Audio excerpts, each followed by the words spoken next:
Well, joining me now is one of the top players in the world and one of the better guys you'll ever meet off the course, which may surprise some people, but it won't surprise those who know Jon Rahm. Jon, thanks for joining me. No, thank you. It's my pleasure. Thanks for the kind words. Well, it's funny. People ask me, like, oh, what's Jon Rahm like? I watch him on TV, and, he seems like he gets angry. And this is my response to everybody. I go, well, I played golf with you. Do you ever get angry at a shot? And they're like, yes. I said, okay. Have you ever talked to him? They're like, no. He's one of the nicest guys you'll ever meet, one of the most thoughtful people you'll ever meet. And one of the reasons I base it, I think the last time I interviewed you after a round on PGA Tour was in San Diego. And the events that happened that day were so emotional for you.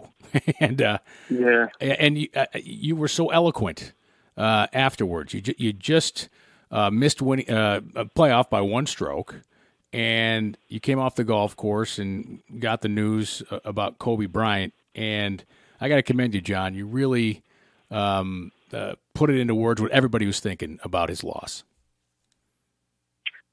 Yeah, I mean, it was right away, right? It was a quick turnaround of me missing that putt, and then wasn't scoring, and Kelly came into scoring, which she never does. And I'm like, what's going on?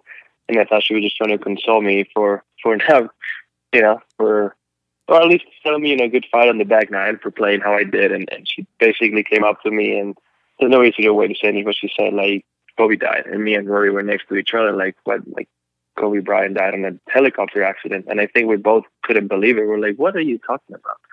Like, are you serious? And yeah, and I mean, I took myself 5 minutes and went and did the interview and said the truth and spoke from the heart. It puts things in perspective, right? I could have been upset about missing that putt, which I was. I mean, I was more upset about how I started the day and not giving up an opportunity to win the tournament again, the tournament that I love. But truth be said, you think about how quickly things can go, and somebody who had an amazing basketball career, who just started the next chapter of his life and being a great example for many athletes to come of what you can do afterwards. And Oscar, an Academy Award winner, which is hard to believe, right? An MVP, NBA champion at the same time being an Academy Award winner, which, come on, how does that translate? And then the many other people that lost their lives on that helicopter flight. It can be gone in a second, especially for people like us that travel so much. We don't go in helicopters, we're in planes, but you never know when the last day can be, right? So that's why I think it's important to be thankful for what you have, thankful for the people around you, and just remember that what we do, like, yeah, I might be getting mad in the golf course because what I do matters to me, and like anybody messes up in life, period, they're gonna get upset whether it's the job or not. So I do get upset because it matters to me, but once you're off the golf course, that's it. It's done. Life goes on, and be happy that you have the people that you have around you. It's as simple as I can say, right? I mean, it's what it is. It's life moves on whether you make that putt or not. And I allow myself a little bit to be mad if I play right after a round, and after that, we move on. And I luckily have Kelly there with me, and we resume our lives like if I had made a putt to win the tournament. It's as simple as that. Yeah, no, well said there, and I hope you don't mind me pointing that out because you probably get that a lot, and I don't mind it. Yeah, well, I had the same people. People ask me about Tyrrell Hatton, who I was just with when he won the Arnold Palmer, and same thing. Like, I found him a very engaging fellow in interviews, and has got a good sense of humor on the course. He certainly has his moments on there, but that's, I mean, what you guys are playing for. I mean, the stakes are so high. Not just talking financial, but legacy and winning and all the work you put into playing. I don't think people realize that the amount of balls you hit every single day, the workouts, the nutrition, I mean, all the things that go into it. There's so much passion that you have to keep it going and to try to win. Yeah, I would say not only us, like when something matters to you a lot, and things don't work out, I mean, you are going to get upset, right? We all feel emotions. It's going to bother you some way. And yeah, some of us react different ways. But what I think, not people being wrong, but you can't jump the gun to judge somebody based on what they do at work or in high pressure situations like that, right? That doesn't mean I am like that in every part of my life. You know, it's don't judge me as a character based on what I do on the golf course sometimes, because a lot of the times I don't show the good things, right? TV is pretty quick at showing the bad parts just because. So if they showed everything, right, the bad and the good parts and the good things that we do on the golf course and how many times we're laughing and smiling, you know, you will see a balance. And again, like I said, I'm not the same person when I'm competing as I am off the golf course. When I'm competing, I'm there to win. I'm not there to make friends, and I'm not there to smile. I'm there to do my best and win and perform and hopefully win, and that's what I'm there for. Now, outside the golf course, well, I'm just like one more person. I'm a regular guy who just likes to be, you know, like a simple life and try to enjoy, you know, what we have and be thankful for what we have. But I wouldn't say don't judge us or athletes or anybody who's a performer in that sense based on what we do on the golf course. We are the day we're talking here. A lot's going on in the world. Yeah, and a lot's going on in your home country. So I just wanted to ask if you've been in touch with family and friends back in Spain and how they're doing with what's going on here with COVID-19. Yeah, so I've been really in touch since the player got canceled. Actually, that Friday morning, I talked to my whole family just to make sure everybody was okay before we flew back. And yeah, I mean, they're quarantined. They can't leave the house. They're bored. They're bored, I mean, to say the least, because, you know, you can only do so much in your house. But they're really good spirits. You know, I keep up with them a lot. I'm talking to them almost every day. And you know, again, they're really happy people. Like, they have a really happy family in that sense, and they're all in great spirits. And they're happy to talk to me when I call them, and we have a fun time. But I think that's the really resilience of the Spanish character, right? I mean, it's just, they're going to pull through. We're really stubborn people, to say the least. So it's they're going to be fine. And it always helps me, obviously, when I talk to them and they're as happy as they are, you know, because they could be. I feel like it would be easy to lose your mind, you know, when you can't leave the house for that long. But they're all happy. They're all in good spirits. So with such positivity, you know, there's nothing for me but to be positive. So it kind of makes it a lot easier on me, and, you know, trying to see how things unfold here, and if we get quarantined over here permanently, not permanently, but for, like, seriously, for a period of time, like they are, well, at least to know that, you know, the simple thing of just calling somebody FaceTime and just talking for 30 minutes can make a difference in your day. So that's what I'm doing, and that's what I'm going to do if it happens here. Yeah, the technology's made it incredible. I'm watching my kids. Well, thank God they have a connection to their teachers online, because I'm a terrible teacher. I found out with my son. Just thank God my wife's a teacher. She's like, all right, I'll take over here. I'm like, yes, please do.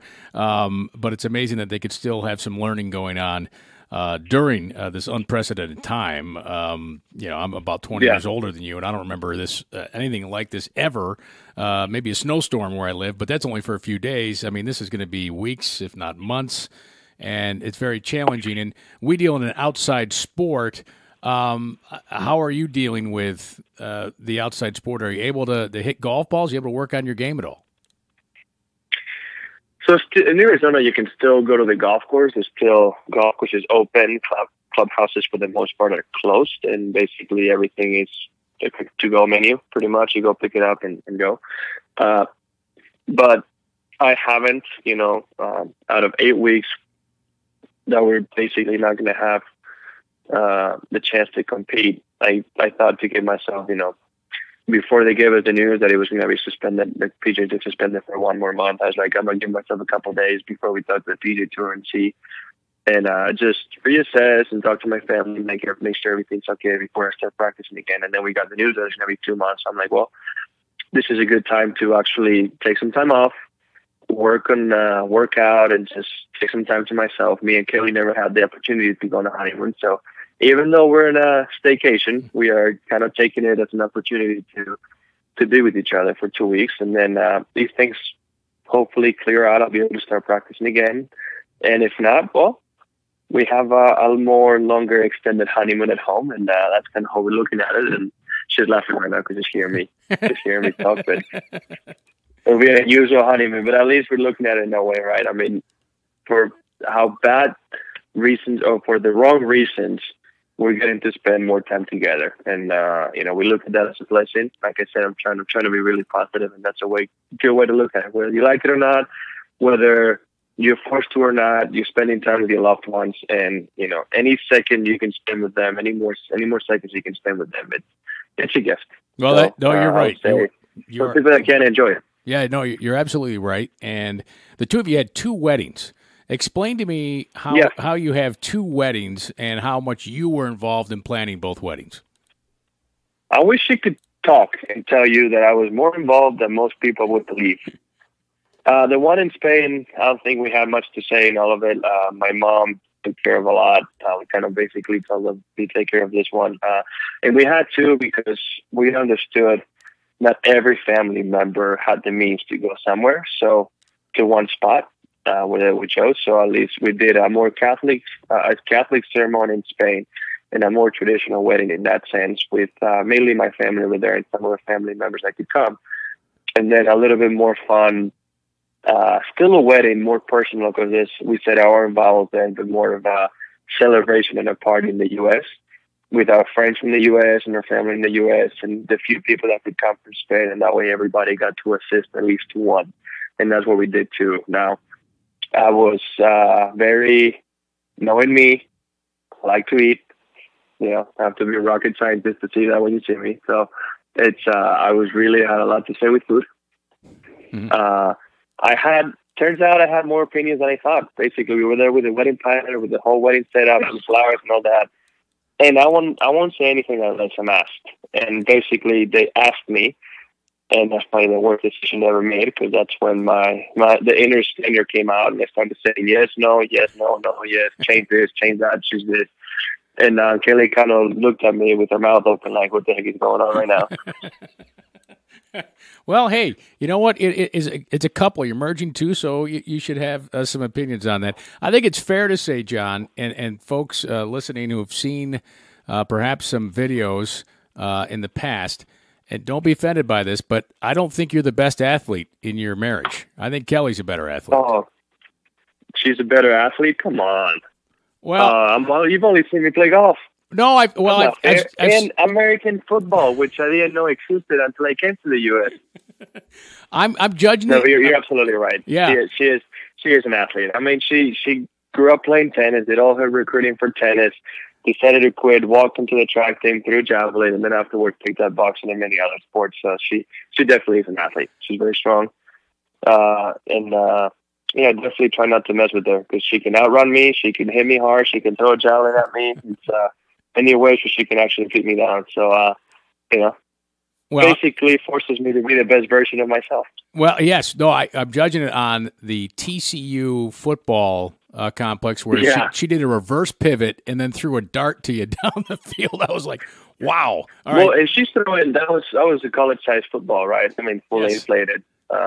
If she's throwing more like a mid-size or a smaller one that fits her hand a little bit better, where she won't be breaking her nails every other throw, she can actually throw it better and further than you see on that video. I've seen them. She can get close to 50 yards. Well, she's very nice. She always says hello to me and my colleagues on PGA Tour Radio, and she's very nice to talk to. So tell her hello for us. I wanted to ask you about the Olympics. It as we're talking, looks like it might be postponed. I assume that's a goal for you to play in the Olympic Games, or with a Ryder Cup year, or you weighing the both? I mean, I don't see the Olympics happening as in right now. Yeah. Which is sad. I mean, which is sad because that's a dream for many athletes to compete for their country. I wouldn't see. I mean, I hope they can somehow postpone them at some point. I don't know if they can or not. But it's probably going to happen. I mean, they can't get the qualifying process going on. You have many athletes in Spain, Italy, and France. They're not going to be able to train for a month. It wouldn't be fair to them. And then if they can keep progressing like this, there's going to be many athletes throughout the world that can practice and get ready. And, the Olympics are the ultimate, athletic achievement, right? So if you're training for many years to try to win a gold medal, and now all of a sudden towards the end, you can't practice for a month or more. It's just not fair for the athletes either. So, and who knows what's going to happen, how things are going, right? If this keeps getting extended, who knows what's going to happen. But I think they will be postponed. I'm not going to say, I think they should, but I think they will be. Yeah. Right? Obviously, as an athlete, I would love to compete. I would love to represent Spain and hopefully win a medal for Spain, hopefully win a gold medal. But it's tough. I don't know. It's going to be difficult. Yeah, it certainly looks challenging there, and a lot of golf fans heard that and said, don't worry about the Olympics, the Ryder Cup. And we all want to see the Ryder Cup happen. We all hope certainly the Open Championship can happen. The U.S. Open looks doubtful at this point because of qualifiers and such. But there's so much we don't know, Jon, so it's like, as you said, take this time and pause and only worry about what we can control, right? And that's how we spend time with each other. That's exactly what I was saying. And like, for all these people worried, on my listen, there's bigger things to worry about in the world right now. And whether we play a U.S. Open or not, whether we play Ryder Cup or not, whether we play golf or not, should not be the priority, right? Obviously, I know a lot of people are thinking about it, but making sure this virus is taken care of and basically, forgotten about as soon as possible is the main priority. So I think everybody should be doing their part to stay at home and wash your hands and just try to be as clean as possible and do your part to stop the spread of the virus. And that's what I think people should be focusing on. And once things clear out and we can start maybe thinking about future schedule and when to play golf tournaments and majors, we can resume this conversation. But as in right now, just spend time with your family, which is a gift again, and just focus on yourself. It's a great time to kind of maybe be selfish and focus on your own. And we can talk about tournaments and events and sports when time comes. Final thing, Jon, I'd be remiss to not tell you this. Out of my two, a girl and two boys. My daughter's 17, my older son's 15, and the younger one's 10, whom you met. You're kind enough to sign his flag in the parking lot at San Diego.